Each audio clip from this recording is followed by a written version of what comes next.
तो अब जो आपकी लेटेस्ट अपडेट है वो है आपके प्रैक्टिकल्स। बहुत जल्दी ही आप सबके पास अपने अपने स्कूल से आपके प्रैक्टिकल डेट शीट आने वाली है। बोर्ड्स तो आपने पहले भी दिए हैं, लेकिन प्रैक्टिकल्स आप इस तरीके से पहली बार देंगे। 10th में आपके प्रैक्टिकल्स इंटरनल होते हैं, लेकिन 12th में आपके जो प्रैक्टिकल्स है वो एक एक्सटर्नल एग्जामिनर लेता है जो कि बाहर से आता है। तो इसलिए आपको कुछ बातों का खास ध्यान रखना चाहिए। सबसे पहली बात तो ये ध्यान रखनी है कि आपके 20 मार्क्स के प्रैक्टिकल में 12 मार्क्स की फाइल और 8 मार्क्स का वाइवा होता है। तो जो भी बच्चा ये सोच रहा है कि फाइल नहीं लेके जाऊंगा, वो ऐसा ना करे। 12 मार्क्स सीधे सीधे खत्म हो जाएंगे। तो प्रैक्टिकल फाइल लेकर जाना बहुत ही जरूरी है। दूसरी चीज ये कि जो आपकी प्रोजेक्ट फाइल है वो बहुत ही नीट एंड क्लीन होनी चाहिए। उसमें जो भी आपने लिखा है वो सब कुछ आपको पता होना चाहिए। उसमें अगर हो सके तो कुछ फोटोज या पिक्चर्स भी पेस्ट कर दीजिए अपने टॉपिक से रिलेटेड, क्योंकि जो एग्जामिनर है उसको आपके एफर्ट्स दिखने चाहिए कि आपने हाँ उसमें कुछ मेहनत करी है। ऐसा नहीं कि बस देखकर उतार दिया और दे दी। तो उसमें आपके एफर्ट्स जरूर पुट होने चाहिए। जो जो उसमें लिखा है आपको सब पता होना चाहिए। ऐसा ना हो कि एग्जामिनर आपकी फाइल में से ही पूछ रहा है और आपको वो टॉपिक पता ही नहीं कि आपकी फाइल में लिखा भी है। तो ऐसी गलती ना करें। दूसरा, उसमें कटिंग ना हो, मिस्टेक्स ना हो, उसको कोई भी गलती ना मिले, बस ये कोशिश करनी है। तीसरी चीज जो आपको ध्यान रखनी है वो ये है कि जब भी आप एग्जामिनर के सामने जाएंगे तो सबसे पहले आप उसे ग्रीट करेंगे, वेदर इट्स गुड मॉर्निंग और good afternoon, what ever the time will be. और उसके बाद आप जब भी बैठेंगे तो आप उनसे परमिशन लेकर बैठेंगे, सर मे आई सेट और कैन आई सेट। ठीक है। चौथी चीज जो आपको ध्यान रखनी है वो ये है कि जब भी वो एग्जामिनर प्रैक्टिकल लेता है तो वो दो दो तीन तीन बच्चों को जनरली एक साथ बुलाकर प्रैक्टिकल लेते हैं। ठीक है। अगर उन्होंने सब बच्चों को बिठा दिया और वो किसी और से सवाल कर रहे हैं तो आपको उसमें इंटरप्ट नहीं करना है। आप बीच में बिल्कुल नहीं बोलेंगे। अपनी टर्न का वेट करेंगे। अगर मान लो एग्जामिनर उसी क्वेश्चन को आपको पास कर देता है तो आप जवाब दीजिए, नहीं तो अपनी टर्न के आने का वेट कीजिए कि वो जब आपसे सवाल पूछे तभी आप जवाब दें।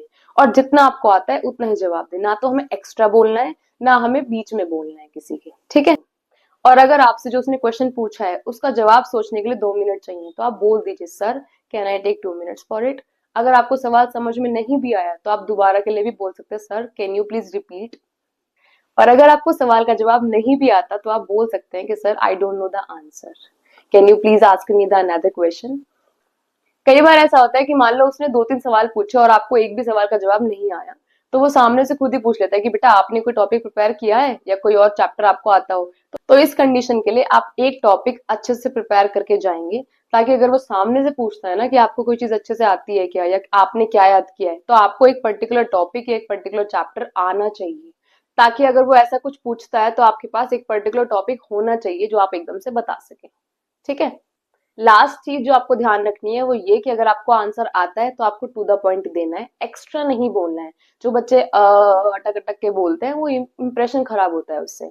आपको आता है तो टू द पॉइंट जवाब दीजिए, वरना चुप रहिए, बोल दीजिए sir I don't know the answer. बिल्कुल ऐसे ब्लैंक मत बैठे रहना कि टीचर सवाल पूछे जा रहा है और आप बिल्कुल चुप बैठे हैं। ये भी बिल्कुल सही नहीं लगता। आता है तो टू द पॉइंट जवाब दे दीजिए, नहीं आता है तो I don't know the answer बोल दीजिए। लेकिन your behaviour matters the most at that time. जैसा आप बिहेव करोगे, जैसा आप इंप्रेशन डालोगे, जैसा आप कॉन्फिडेंस शो करोगे, वो बहुत मैटर करता है प्रैक्टिकल में स्पेशली।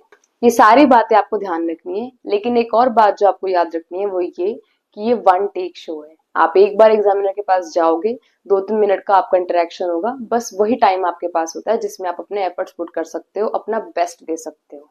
आप बाहर आकर कुछ भी चेंज नहीं कर सकते। अगर एक बार भी कुछ अच्छा नहीं हुआ या आपने अपने एफर्ट्स पुट नहीं करी, आपने अपना बेस्ट नहीं दिया, तो इसका आपको कोई दोबारा चांस नहीं मिलेगा।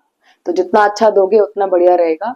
20 मार्क्स आपके उसी टाइम डिसाइड हो जाते हैं। बिल्कुल भी लापरवाही नहीं करना। ये मत सोचना कि जो होगा देख लेंगे, ऐसा नहीं होता।